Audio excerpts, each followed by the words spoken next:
Malaquias capítulo 4, versos 5 e 6. Esses são os versos que encerram o Antigo Testamento. Malaquias 4, versos 5 e 6. Para quem tem dificuldade de achar, é o livro que antecede o livro de Mateus. Mateus abre o Novo Testamento, assim como Malaquias encerra a mensagem do Antigo Testamento. Eu vou ler apenas esses dois versos, e é uma pena que a gente não tenha como fazer uma exposição do capítulo 4 na sua íntegra. Eu vou apenas pincelar algumas ideias, e nós vamos ler apenas esses dois versos, e eu farei a leitura na NVI.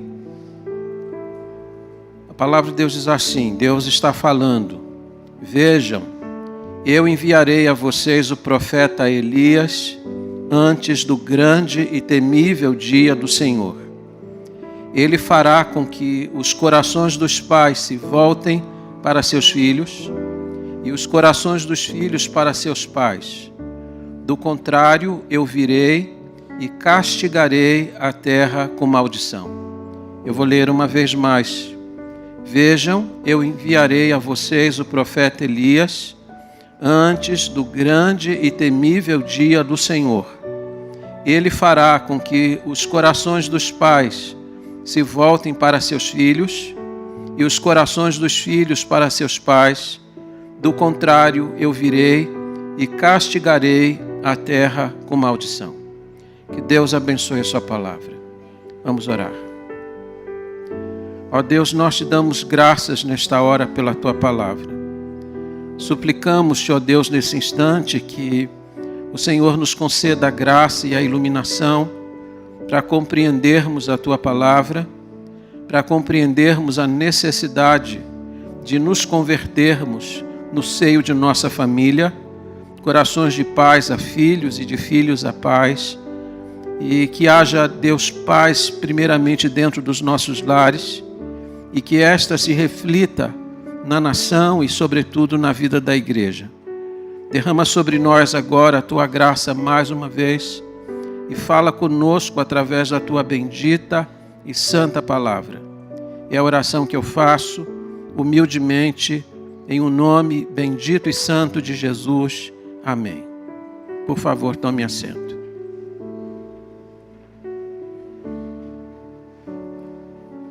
A leitura do texto revela que nós estamos diante de uma palavra bastante solene. Aliás, o livro de Malaquias é um livro bastante solene. Essa é uma peça jurídica. O texto evoca uma questão legal e forense. Deus está falando, Deus está manifestando juízo a respeito de Israel. É nesse contexto que Deus está falando. Eu gostaria de pincelar algumas ideias rápidas. É uma pena que hoje eu não possa olhar para o capítulo da maneira como a gente sempre faz, mas existe uma mensagem hoje, nós temos uma ocasião hoje que a gente vai observar, que é o Dia dos Pais. Então vou me ater àquilo que o texto se refere, naquilo que é básico para pensarmos e refletirmos sobre esta data. Algumas coisas que são importantes, que eu não posso deixar de dizer, mesmo considerando a data de hoje. Primeiro, olhar para a natureza desse livro. Nós estamos diante de um livro pós-exílico. Vocês sabem que Israel passou por 2 cativeiros. E o segundo cativeiro de Israel foi na Babilônia, onde o povo passou 70 anos escravizados. Quando o povo deixou o cativeiro, encontrou a sua terra em ruínas. As cidades, os muros e o templo completamente destruído. Aquela euforia da saída do cativeiro, ela esbarrou num profundo desânimo quando o povo encontrou a cidade e a nação completamente destruída. O problema é que aquilo que estava à volta, a condição nacional de Israel, acabou se refletindo dentro do culto. E aqui me permita uma palavra aos irmãos, porque Eu penso que essa palavra é necessária. Nós estamos vivendo um momento muito complicado também em nossa terra. Assistir noticiário, acompanhar as notícias, deixam a gente bastante desanimados. Mas a gente não pode permitir que o estado de coisas que acontece à nossa volta venha se refletir no nosso culto e na nossa adoração. Os problemas que estão à nossa volta e que nos impactam diretamente não podem interferir na nossa adoração e nosso culto ao Senhor. Deus merece o nosso louvor, Deus merece o melhor de nós, a despeito de qualquer condição que estejamos vivendo no presente momento. Então, a primeira coisa que a gente precisa ver aqui a natureza do livro, a situação em que eles estavam e o que isso refletiu, sobretudo no culto. Se vocês tiverem a oportunidade de estudar o livro de Malaquias, vocês vão perceber que tudo que é dito aqui tem a ver com a centralidade e a questão do culto e como que as condições sociais, políticas e econômicas estavam interferindo na maneira como as pessoas estavam adorando a Deus. A segunda coisa é o conteúdo do livro. Nós estamos diante de uma peça jurídica. E é muito interessante que o livro é como se ele se passasse dentro de um tribunal. Deus vai marcar 8 audiências. Nessas 8 audiências, Deus vai colocar Israel na cadeira dos réus. E Deus então vai julgar a nação. Deus vai manifestar seu juízo para com eles, ou pelo menos seu desagravo para com eles, porque eles estão oferecendo ao Senhor um culto que Deus não pode aceitar. Eles estão sendo desleais no casamento, eles estão sendo infiéis na devolução dos bens, ou seja, Deus está bastante desgostoso com eles e Deus então começa a julgá-los. É importante que quando se lê um livro como esse, a gente perceba quem que está falando. Malaquias aqui é apenas um instrumento. Ele é apenas o veículo da mensagem. É Deus que está falando. E Deus fala com o seu povo de uma forma bastante grave, sem deixar de dizer a eles o quanto eles são amados. A mensagem eletiva de Deus, ela está muito presente neste livro.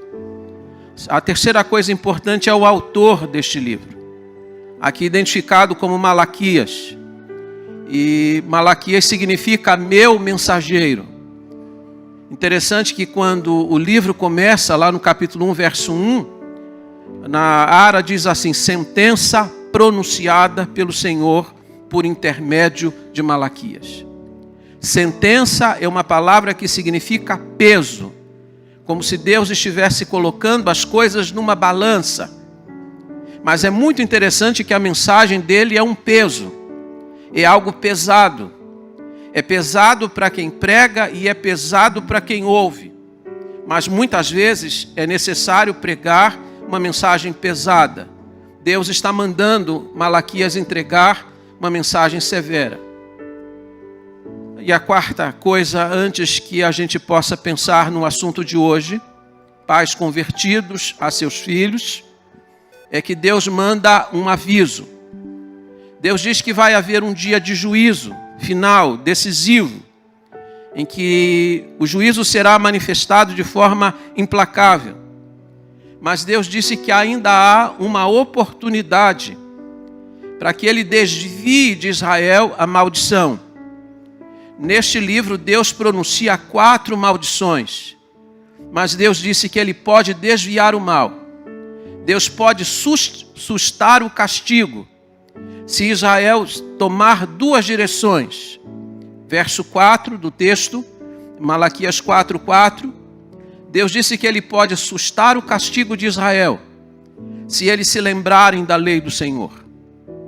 A lei do Senhor não pode ser esquecida nem ignorada. Nós sabemos que as leis naturais, as leis da física, nós não podemos desprezar sem consequência. Todas as leis que a gente desrespeita, a gente sofre as consequências dela. Deus diz então para Israel: lembrem da minha lei. Lembrem da lei que eu dei a Moisés. Vocês não podem ignorar a minha lei. Se vocês se lembrarem da lei, obedecerem à lei, eu vou sustar o castigo. E a segunda coisa que Deus impõe para desviar de Israel o castigo é que haja uma conversão no seio das famílias. E aqui uma promessa. Deus disse: eu vou enviar novamente Elias. E ele vai converter o coração dos pais aos filhos. E o coração dos filhos a seus pais. Para que eu não venha e fira a terra com maldição. E aqui é importante a gente dar uma palavra aos irmãos, para que não haja dúvida no coração de ninguém. Esse é um dos textos da Bíblia que os espíritas utilizam para falar de reencarnação, dizendo que Elias reencarnou. A Bíblia não está ensinando isso.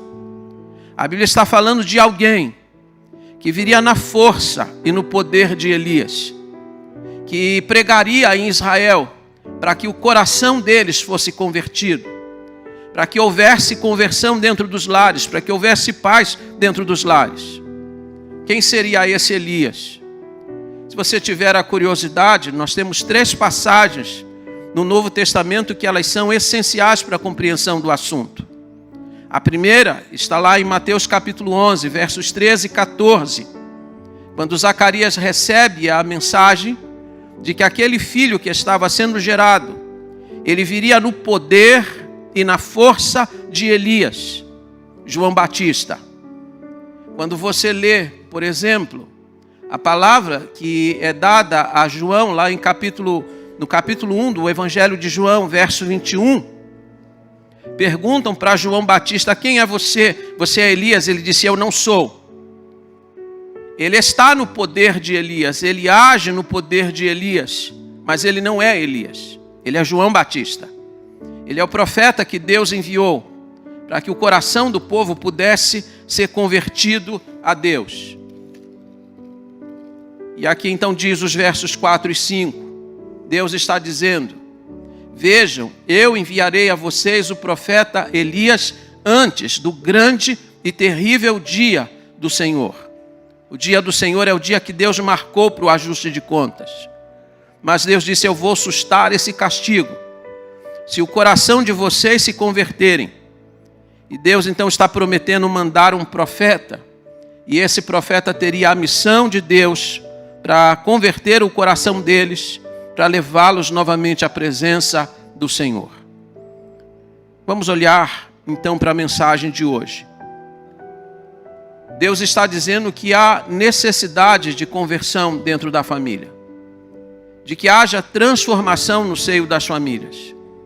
E eu não tenho dúvida absoluta nenhuma de que essa, sem dúvida, é a maior necessidade dos nossos lares. Que haja uma conversão dentro da nossa casa. E o que é curioso nesse texto da Bíblia é que Deus mostra que não basta haver conversão do nosso coração a Ele. Deus disse que há necessidade também de haver conversão do nosso coração aos membros da nossa família. Somente assim pode haver felicidade na nação, somente assim pode haver paz no seio da igreja.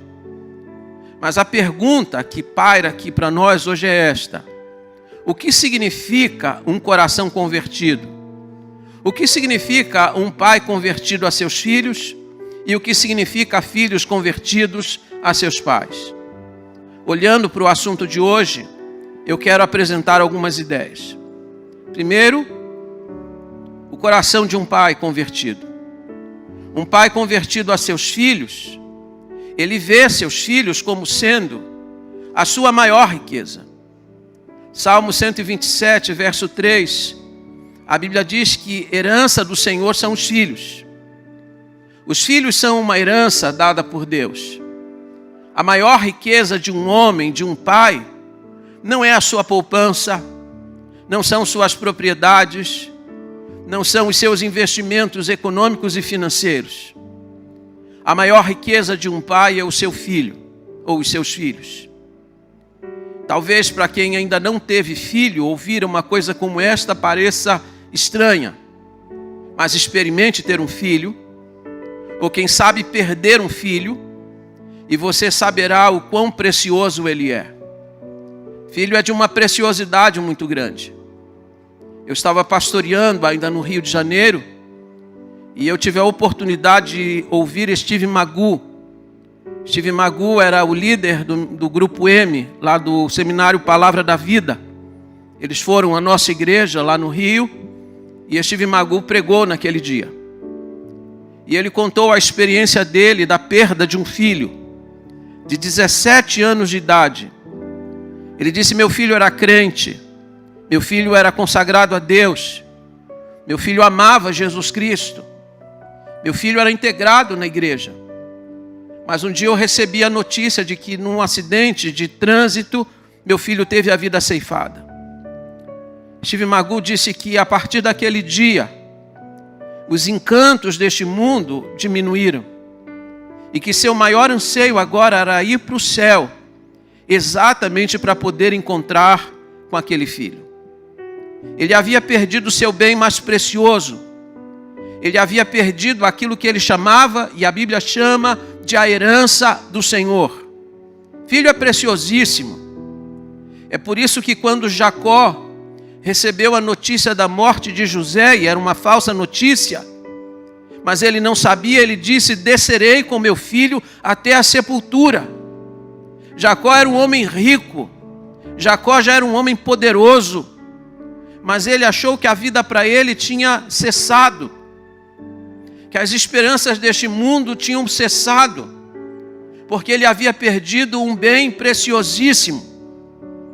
Se você já leu a experiência de Jó, e a Bíblia diz que Jó era um homem íntegro, reto, e era o homem mais rico da terra, pelo menos do Oriente. Você vê que quando ele perde seus bens, ele não lamenta, ele não chora. Mas quando ele recebe a notícia da morte dos seus filhos, ele capitula, ele cai no chão, ele raspa sua cabeça, ele grita. Embora não atribua falta a Deus, Jacó sente mais a perda dos filhos do que a perda de todos os seus rebanhos e de toda a sua riqueza. Filho é uma preciosidade muito grande.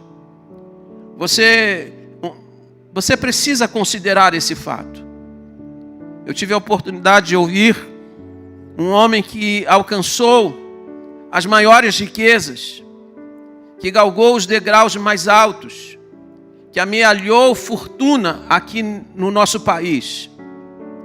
Mas ele disse que enquanto ele estava correndo atrás das riquezas, ele estava perdendo seus filhos para as drogas e para a prostituição.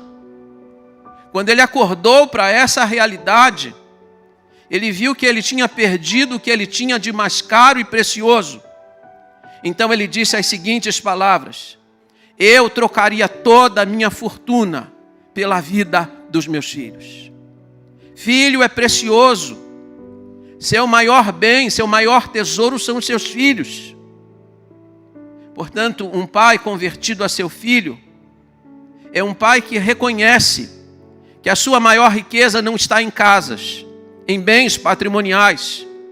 Não está em mais um bem que ele acrescenta a cada ano na sua declaração de imposto de renda.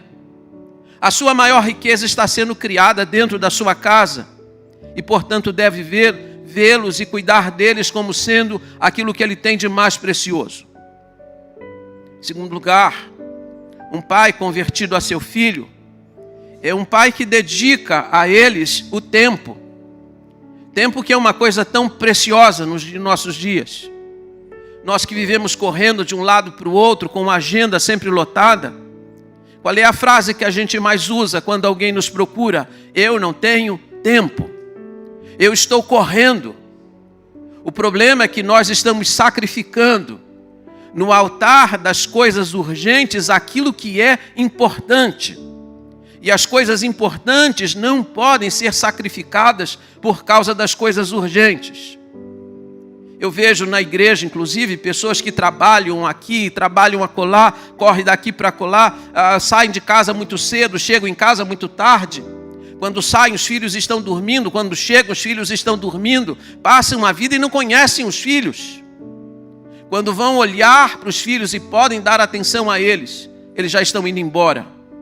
não houve tempo, não foi dedicado a eles tempo. Um dos grandes escritores da temática da família chama-se James Dobson. Eu tenho vários livros de James Dobson na minha biblioteca. Mas é interessante a história dele.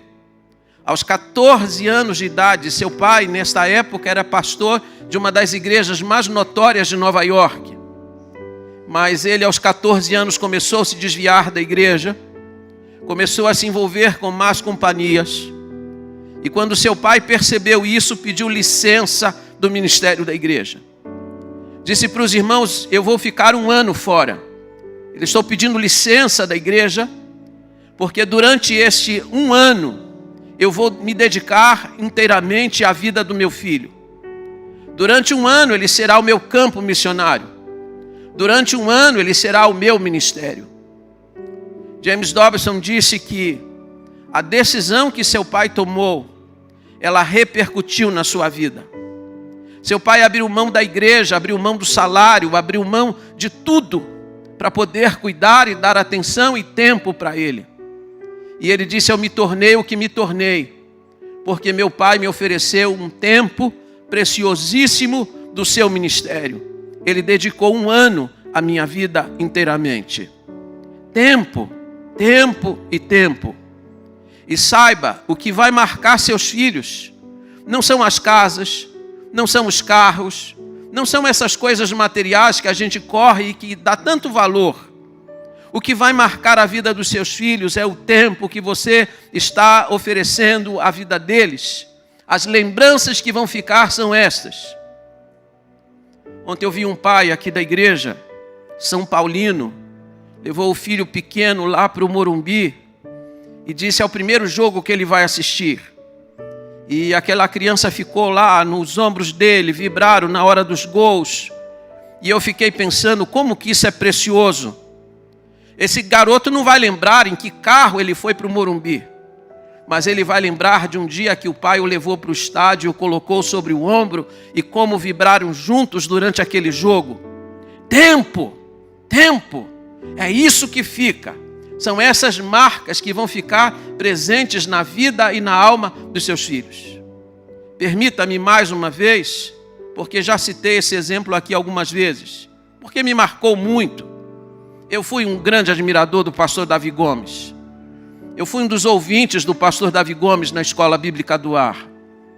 Mas quando eu recebi a notícia da morte dele, e seu corpo foi velado lá na primeira igreja batista do Rio de Janeiro, uma de suas filhas, Ana Maria, estava nos Estados Unidos e ela não pôde comparecer. Mas Ana Maria mandou um e-mail e pediu que ele fosse lido durante o culto fúnebre. E o e-mail dizia mais ou menos isso: eu não me lembro de casa, de carro, dessas coisas. Mas eu me lembro de meu pai e de minha mãe, assentados na varanda de casa, lendo sempre a Bíblia. Lembro-me dos passeios que a gente fazia como família. E ela vai citando essas coisas e eu percebi que o que marcou a vida dela não foram as coisas materiais. O que marcou a vida dela e dos seus irmãos certamente foi o tempo que seus pais dedicaram à vida deles. Pais convertidos oferecem tempo. Você é um pai convertido a seu filho? Terceiro lugar, olha comigo por favor. Pais que amam seus filhos e que são convertidos a eles, expressam amor aos seus filhos. Irmãos, uma vez mais, amor precisa ser verbalizado. Amor precisa ser demonstrado. Se vocês lerem com cuidado o livro de Malaquias, e esse livro trata do amor eletivo de Deus para com Israel, Deus aqui, ele abre o coração para Israel e diz assim: eu os amo. Eu, o Senhor, não mudo. Eu, o Senhor, amo vocês. Deus faz uma declaração de amor para Israel. E às vezes a gente é comedido para dizer eu te amo. Há uma igreja batista lá em Niterói, no Rio de Janeiro. Não sei se essa placa ainda está lá hoje, mas no passado, quando alguém chegava para o culto desta igreja, lá em Niterói, tinha uma placa que dizia assim: Você já disse ao seu filho hoje que o ama? Você já disse para os seus filhos hoje que os ama?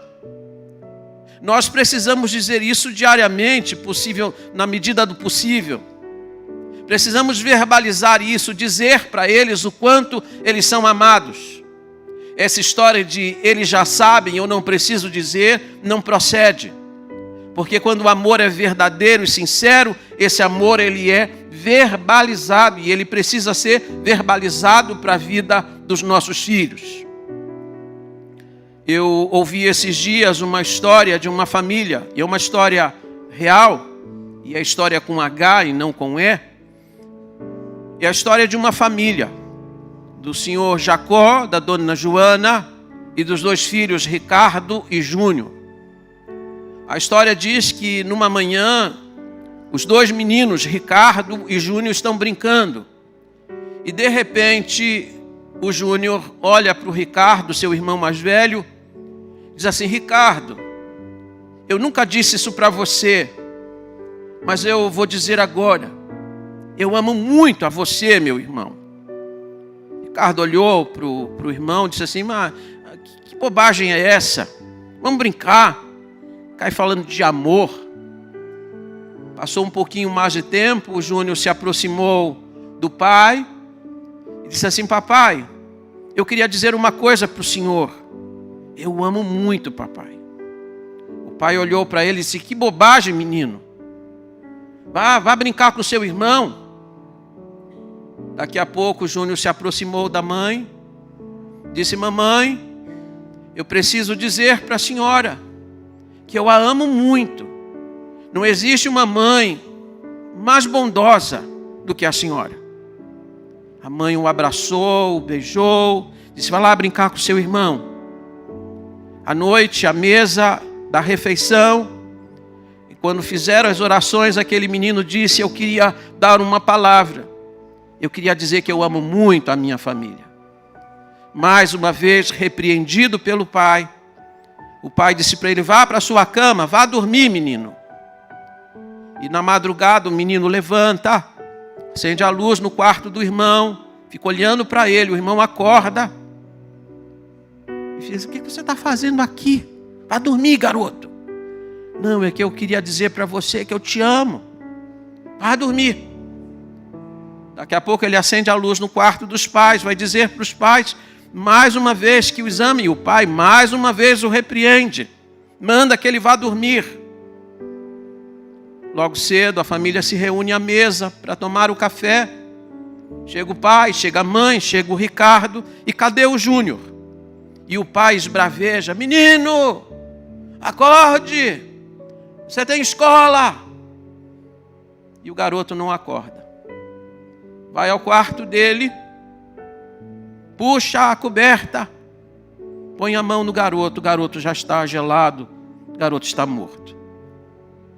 O irmão corre e tem uma cartinha escrita nas mãos daquele menino. E a carta diz assim: meu irmão Ricardo, aprenda a dar valor ao amor. Aprenda a amar as pessoas. E tem um recado também para o pai. Papai, a vida não é viver correndo atrás de coisas. E mamãe, mais uma vez, não existe uma mulher mais bondosa do que a senhora. Aquela família chorou copiosamente naquela manhã, porque não aproveitou a oportunidade de dizer àquele menino o quanto ele era amado. E esse é o dado mais triste da vida. É que a gente deixa as declarações mais bonitas para fazer quando as pessoas não podem mais ouvi-las. Vocês lembram de Davi, quando perdeu Absalão? Que ele ficou cheio de poesia, gritando pelo palácio: Absalão, meu filho, quem me dera que eu morrera por ti. Aquelas palavras eram as palavras que Absalão queria ter ouvido em vida, mas seu pai deixou para dizê-las quando ele não podia mais ouvir nenhuma delas. Amor é uma coisa que a gente oferece agora. Diga para os seus filhos: eu os amo. Abrace, beije, mostre afeição agora, enquanto eles podem receber essa afeição.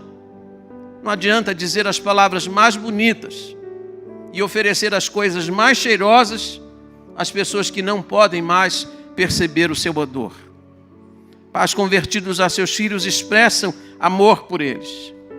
Em quarto lugar, pais que são convertidos a seus filhos dão a eles exemplo. Alguém disse que nós devemos aos nossos filhos 3 coisas: exemplo, exemplo e exemplo. Exemplo é o cinzel com o qual a gente marca os caracteres definitivos dos nossos filhos.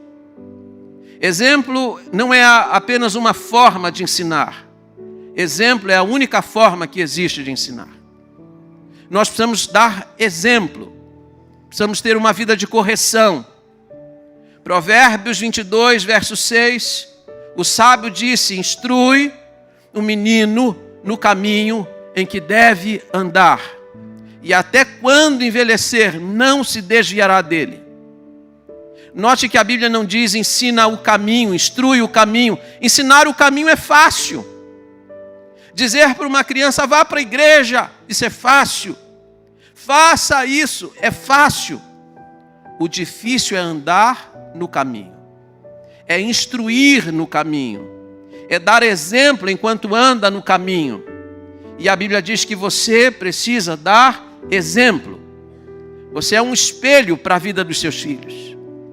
O pai é um exemplo, é um espelho no qual os filhos vão ter a sua própria imagem refletida. E vocês sabem que um espelho ele não grita, mas um espelho ele demonstra. E os pais demonstram pela vida. Um dos grandes problemas, inclusive nas igrejas, é que nós somos muitas vezes inconsistentes no nosso ensino. Dizemos uma coisa, mas vivemos outra. Falamos para os filhos fazerem uma coisa que muitas vezes nós não praticamos. Mas nós só conseguiremos ensinar de fato se conseguirmos ensinar a partir do nosso próprio exemplo.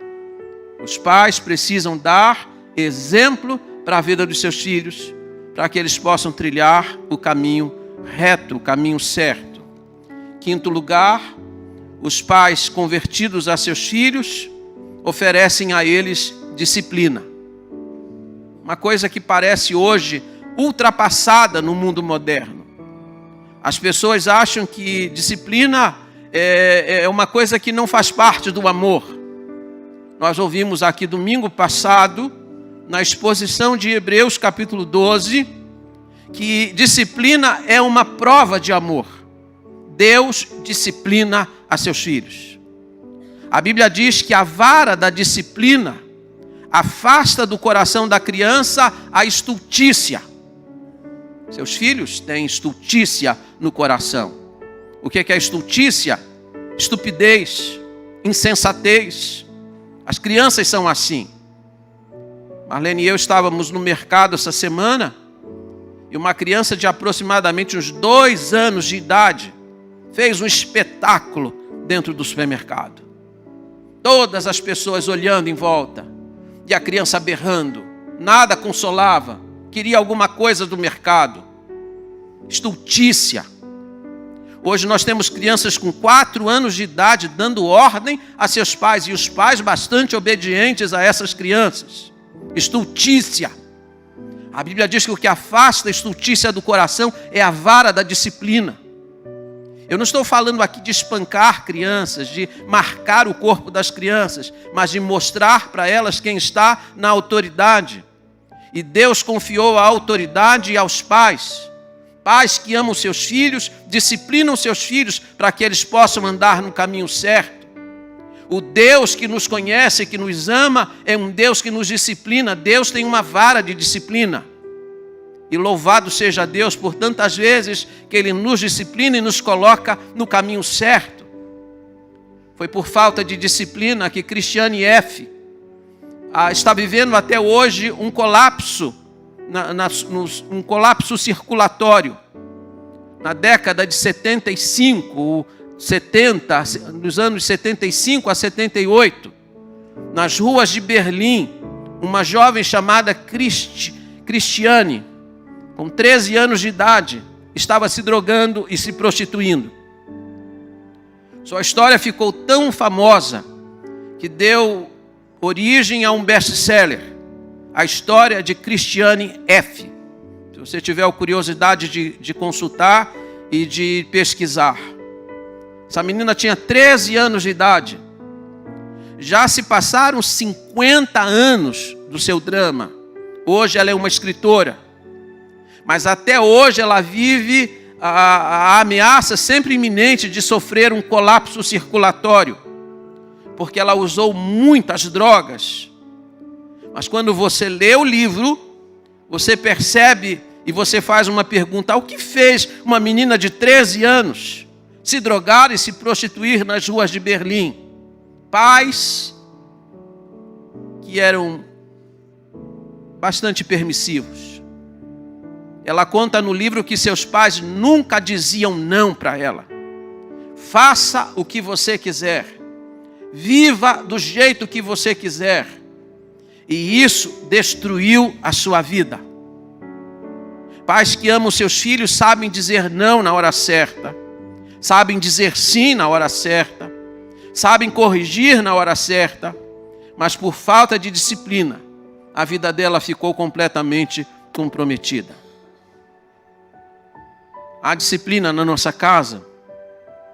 A vara da correção entra na nossa casa. Muita gente tentando criar os filhos com a famosa psicologia moderna, diz assim: não, é só conversar com a criança. Essas pessoas dão mais valor aos que os psicólogos dizem do que a palavra de Deus ensina. E a palavra de Deus não mente. A palavra de Deus não falha.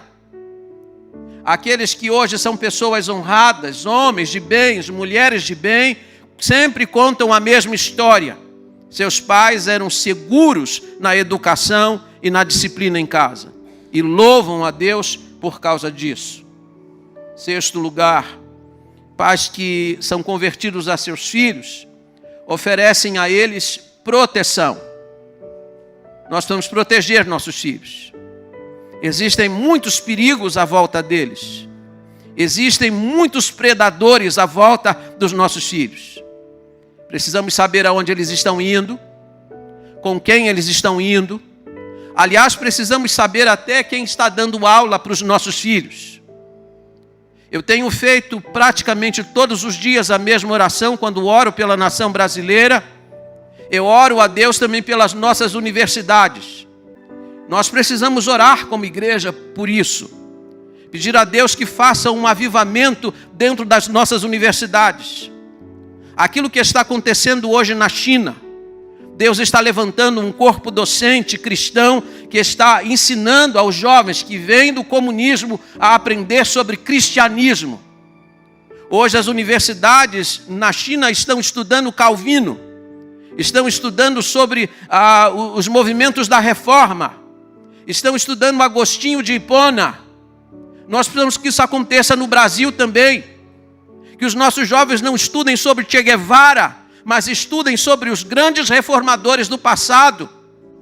Nós precisamos orar pelos nossos jovens, porque existem muitos predadores e alguns estão dentro das universidades. Precisamos proteger nossos filhos, porque algumas víboras se aproximam deles. Davi podia ser um grande rei, mas foi um péssimo pai. E não percebeu que junto de seus filhos havia uma víbora chamada Jonadab. Jonadab era amigo de um dos seus filhos. E encheu a cabeça de Aminon de ideias. Aquele estupro que aconteceu dentro da casa de Davi, um irmão estuprando a própria meia-irmã, tinha a ver com um conselho dado por um amigo, que vivia dentro da casa de Davi. Quem é que entra na nossa casa? Quem é que priva a nossa amizade em casa? Quem são os companheiros dos nossos filhos? Quem é que está influenciando os nossos filhos? Tinha uma víbora dentro da casa de Davi, e por causa dessa víbora que inoculou veneno no coração de um dos seus filhos, a tragédia se abateu sobre a casa dele e sobre a nação de Israel. A partir daí foi violência, estupro, morte e derrotas na vida e na família do rei Davi. Porque ele não atentou que tinha alguém perigoso cuidando do coração dos seus filhos e colocando neles veneno. Muito cuidado com quem anda com seus filhos. Jó, capítulo 39, verso 27 e 28, diz que a águia põe os seus ninhos nos altos, longe dos predadores. Nós precisamos aprender com as águias a colocar os ninhos dos nossos filhos lá no alto, longe dos predadores, porque existem predadores junto dos nossos filhos. Em sétimo lugar, pais que são convertidos a seus filhos intercedem por eles. Eu oro pela minha filha, ela está aqui hoje. Eu oro por ela desde o dia que a minha esposa disse que estava grávida. Eu oro por minha filha desde que ela estava no ventre. Eu oro por ela todos os dias.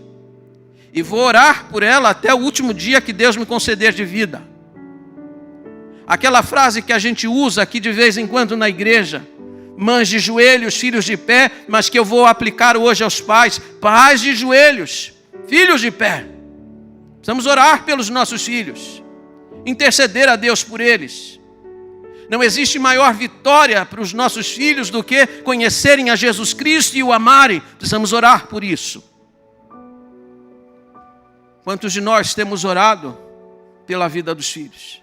Intercedido de verdade pela vida deles? A Bíblia diz que Jó, que era um homem íntegro e reto, levantava-se de madrugada e orava por cada um dos seus filhos. Note que ele não orava no atacado, ele orava no varejo, um por um ele orava e apresentava a Deus a vida deles ao Senhor. E note que Jó era um homem muito rico e muito ocupado. Possivelmente não tinha tempo durante o dia, mas ele encontrava tempo na madrugada. E um detalhe: seus filhos provavelmente já eram casados, mas ele continuava exercendo o supremo sacerdócio na vida deles. Tem gente aqui que pensa assim: meu filho casou, minha filha casou, eu não tenho mais responsabilidade. Continua sendo seu filho, sua filha, continue orando por eles, cuidando da vida deles. Jó era um homem que intercedia. E ele salta na história como um exemplo para os pais na questão da intercessão. Em oitavo lugar e último lugar, pais convertidos a seus filhos são pais que são capazes de ministrar perdão para a vida dos filhos. Nós erramos, nossos filhos também erram. E nós precisamos aprender isso. Como nós erramos e precisamos de perdão, precisamos também muitas vezes perdoar os nossos filhos. Talvez o melhor exemplo da Bíblia esteja lá em Lucas 15, texto que eu vou usar hoje à noite, quando eu tratar da parábola do filho pródigo. E hoje eu vou tratar da figura do pai e não propriamente do filho. Mas é lindo o perdão que esse pai dá. Aquele filho saiu de casa em rebeldia, gastou toda a sua herança, voltou um dia para casa sujo, fedorento, desgrenhado, voltou para casa como um vagabundo. Ninguém o receberia, mas o pai o recebeu. E note que o pai não o recebeu com relutância, não o recebeu com um sermão. O pai não disse para ele: vá agora dormir lá no quartinho dos fundos. Não, senhores. Ponham um anel no dedo dele. Tragam a melhor roupa. Tragam um bezerro cevado. Vamos fazer uma festa. Aquele filho foi recebido em casa. E ele não foi recebido apenas em casa, ele foi recebido no coração de seu pai. Aquele filho fez a coisa errada, mas seu pai foi capaz de perdoá-lo. Pais convertidos a seus filhos perdoam, porque os pais também muitas vezes precisam ser perdoados. Mas deixa eu terminar. O texto não diz apenas que o coração dos pais precisam ser convertidos a seus filhos. A Bíblia também diz que o coração dos filhos precisam ser convertidos a seus pais. O que seria um filho convertido a seus pais? Um filho convertido a seus pais os aceita de forma incondicional. Os pais que você tem podem não ser os pais que você tenha sonhado. Podem não ser as melhores pessoas que você tenha desejado, mas são os seus pais. A Bíblia não apresenta nenhuma regra de exceção. Seja seu pai uma pessoa honrada ou não, seja sua mãe uma pessoa honrada ou não, eles merecem ser aceitos por você como seus pais e você deve amá-los. Nem sempre os pais vão exibir um padrão que os filhos possam se orgulhar. Existem filhos que contam história de seus pais, que se embriagavam, que ficavam nas ruas e davam mau exemplo, mas ainda assim, eles devem ser aceitos e devem ser amados por você. Segunda coisa que você deve pensar como um filho convertido é que você deve verbalizar amor para os seus pais. Não apenas os pais devem dizer aos filhos, eu te amo, mas você, filho, deve dizer para seus pais do amor que você sente por eles. Muitos filhos ficam afeitos a só pedir coisas, e quando se aproximam os pais até perguntam, o que você quer? Não é assim? Filhos interesseiros, que nunca são capazes de dizer. Aliás, eu vou dizer isso para vocês aqui hoje, e eu acredito que os pais me acompanham nessa ideia. Qual seria o melhor presente para nós os pais recebermos hoje? Uma coisa material? Sim, isso é importante. Mas se você não tiver uma coisa material para dar, e abraçar seu pai e dizer assim, pai, eu te amo muito, isso compensará qualquer presente que um filho possa dar. É o que nós mais desejamos, é ser amados pelos nossos filhos. E a terceira e última coisa é que um filho convertido a seus pais é um filho que é obediente a eles. Lucas 2,51 diz que Jesus era-lhes em tudo sujeitos. Note que Jesus era perfeito e seus pais não eram. José e Maria eram exemplos, são exemplos para nós, mas não eram pessoas perfeitas, eram pecadores. E é possível que em muitos momentos Jesus, sendo Deus, tenha percebido os erros de seus pais, mas ainda assim, em tudo, Jesus manifestou sujeição. Jesus é um exemplo para os filhos. Nenhum filho pode ser um discípulo de Jesus Cristo se é desobediente a seus pais. Aliás, digo para os filhos aqui que a Bíblia diz que a bênção do Senhor só pode vir sobre as suas vidas na medida em que obedecem a seus pais. Eu vou terminar com um exemplo, porque está a ovelha do pastor Israel Belo de Azevedo. Está aqui a irmã Lenir. Israel Belo de Azevedo disse que ele era um jovenzinho e os amigos chamavam para ir no cinema e ele então ia pedir para o pai e para a mãe e eles diziam assim, não, você não vai. Israel Belo disse assim, eu não compreendia porque meus pais não deixavam eu ir no cinema. Afinal, eu não ia ver um filme imoral. Eu não compreendia, mas eu obedecia. Todas as vezes que meus pais me davam uma ordem, mesmo quando eu não as compreendia, eu as obedecia. Quem é Israel Belo hoje? Um grande pastor, um grande escritor, foi reitor de um dos nossos grandes seminários, foi presidente da nossa convenção. Deus abençoa o filho que é obediente. Não é isso que diz lá o mandamento? Honra teu pai e a tua mãe, para que se prolongue os teus dias na terra, que o Senhor Deus te dá. Paulo não acrescenta dizendo, para que te vá bem, porque este é o primeiro mandamento com promessa. O filho que obedece a seu pai é um filho que está trazendo, carregando para a sua vida as bênçãos do Senhor. Pais e filhos convertidos. O coração do pai convertido a seu filho, o coração do filho convertido a seu pai. E Deus disse, é assim que eu vou suscitar o castigo. Eu vou mandar o castigo embora se o coração de vocês se converterem. Agora, caso contrário, eu vou ferir a terra com maldição. Será que a nossa terra já não está sendo ferida com maldição? Será que muito do que acontece em nossa terra brasileira não tem a ver com a falta de conversão do coração dos pais aos filhos e dos filhos a seus pais? Será que Deus não tem castigado a nossa terra porque está faltando esse nível de conversão? Queira Deus que nós consigamos sustar o castigo, mandar o castigo embora, começando conversão do nosso coração aos nossos filhos. O Senhor disse: eu vou mandar um profeta. Ele vai vir na força e no poder de Elias. Deus mandou João Batista para apresentar o Messias, o Salvador, Jesus Cristo. E a Bíblia está mostrando para nós que só Jesus Cristo, quando conhecido pelo Pai, quando conhecido pelos filhos, é que pode restaurar a paz no seio da família. Pode trazer paz para a nação e felicidade para a igreja. Que o Senhor nos abençoe. Que o Senhor converta o nosso coração, não somente a Ele, mas também aos membros da nossa família. Fiquemos em